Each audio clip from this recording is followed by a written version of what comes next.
নমস্কার। আজ আমরা একটি খুব সহজ কিন্তু খুব উপকারী অ্যাক্টিভিটি দেখব। Colour matching game.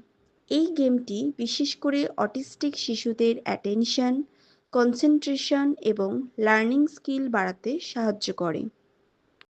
যদি আমরা কিছু কালার ম্যাচিং অ্যাক্টিভিটি একটা পেপারের ওপরে একটা পেন্সিল দিয়ে যদি তাদের করতে বলি, তারা খুব সহজেই কালারগুলো চিনে যাবে এবং শিখে যাবে এবং অ্যাক্টিভিটিগুলো করার মাধ্যমে তারা তাদের স্কিলটাকে উন্নত করতে পারবে।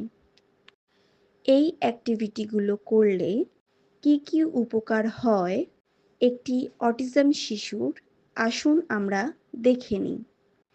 এই অ্যাক্টিভিটিগুলোর উপকারিতা হলো কালার রিকগনিশন বাড়ায়, ফোকাস ও অ্যাটেনশন উন্নত করে, লার্নিং থ্রো প্লে হয়। অটিজম শিশুদের শেখানোর জন্য এ ধরনের ছোট ছোট অ্যাক্টিভিটি খুবই কার্যকর। আমাদের হলিয়ারিয়া ইন্টিগ্রেটেড স্কুলে অ্যাডমিশন চলছে। আপনারা ঝটপট স্ক্রিনে দেওয়া নম্বরে কল করতে পারেন বা হোয়াটসঅ্যাপ করতে পারেন। এখন অ্যাডমিশন ওপেন রয়েছে।